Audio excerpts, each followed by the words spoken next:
কালিয়াগঞ্জের এই নাবালিকা মৃত্যুকাণ্ড তদন্তের সিট গঠন করলো কলকাতা হাইকোর্ট। উচ্চ আদালতের নজরদারিতে চলবে সিটের তদন্ত, এমনই নির্দেশ দিল কলকাতা হাইকোর্টের প্রধান বিচারপতি রাজাশেখর মান্থা। রাজ্যের প্রাক্তন আইপিএস অফিসার তথা পুলিশ কর্তা উপেন বিশ্বাস, দময়ন্তী সেন এবং পঙ্কজ দত্তকে নিয়ে সিট গঠন করলো কলকাতা হাইকোর্ট। কালিয়াগঞ্জে সাহেবঘাটার নাবালিকাকে ধর্ষণ করে খুন করার অভিযোগ উঠেছিল। পরিবারের পক্ষ থেকে সিবিআই তদন্তের দাবিতে উচ্চ আদালতে আবেদন করেছিল মৃতার পরিবার। কালিয়াগঞ্জের নাবালিকা মৃত্যুকাণ্ডে এবার সিট গঠন করলো হাইকোর্ট।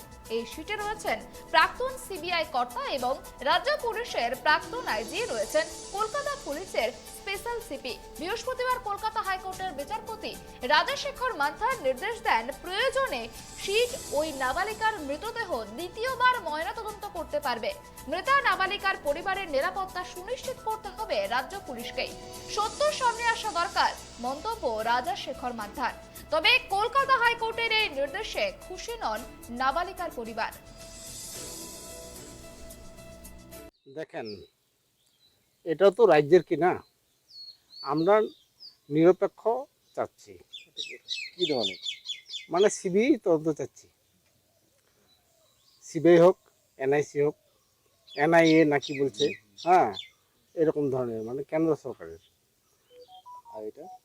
আর এটা তো কই মন পছন্দ হচ্ছে না। কিন্তু যারা রয়েছেন, যে তিনজন আইপিএস অফিসার রয়েছেন এবং হাইকোর্ট তত্ত্বাবধানে হাইকোর্টের নজরদারিতেই এই তদন্ত হবে, সেইখানে আপনারা ভরসা পাচ্ছেন না কেন? দেখেন, হাইকোর্টটা হচ্ছে শাসক দলের, কারণ নিয়োগ দুর্নীতি ওটা তো বোঝাই যাচ্ছে। আর কি ভরসা করবেন বলেন? কখনো বলছে, আবার কিছুদিন আগে শুনলাম খবরে ওদেরকে আবার বলে চাকরিতে জয়েন দিবে নাকি। তো এত কিছু দুর্নীতি, আবার তাহলে সরকারের ওপর কি ভরসা আছে বলে, শাসক দলের উপর? তাহলে যে না, ওটা আমাদের খুশি না।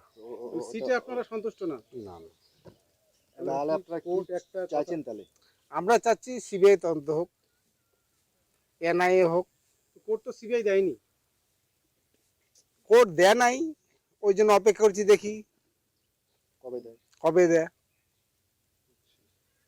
তো তার ওই সিটের তদন্তে যদি মনে করে যে দেহ, মৃতদেহ যদি আবার পুনরায় যদি ময়নাতদন্ত করে, আপনারা কি রাজি হবেন? রাজ্য সরকার রাজ্য সরকার যদি বডিটাকে তুলে আবার সিট, পোস্টমর্টম, সিট মানে কোর্টের নির্দেশে, কোর্টের নির্দেশে সিট যে একটা গঠন হয়েছে, ওনারা যদি মনে করেন যে তদন্ত সাথে আবার দেবেন, ওটা এখন আমাদের আলোচনা করতে হবে আগে।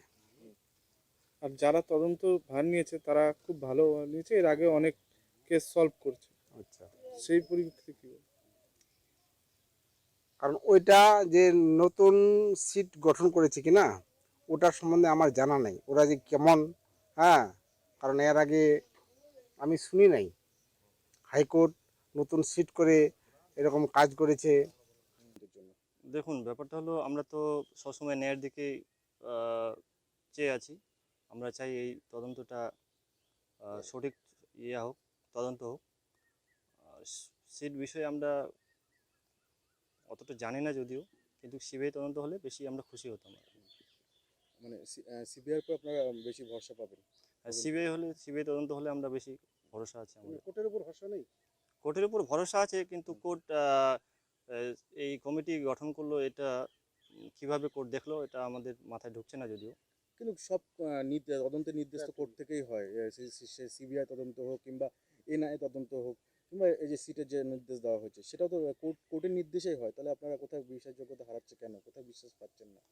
ব্যাপারটা হলো, ওনারা তো, আমি যেটা শুনলাম বা জানলাম, ওনারা অবসরপ্রাপ্ত আধিকারিক। হ্যাঁ, তো যারা সিবিআই যারা রানিং আধিকারিক আছে আর কি, তাদের দ্বারা মানে কেন করছে না জিনিসটা?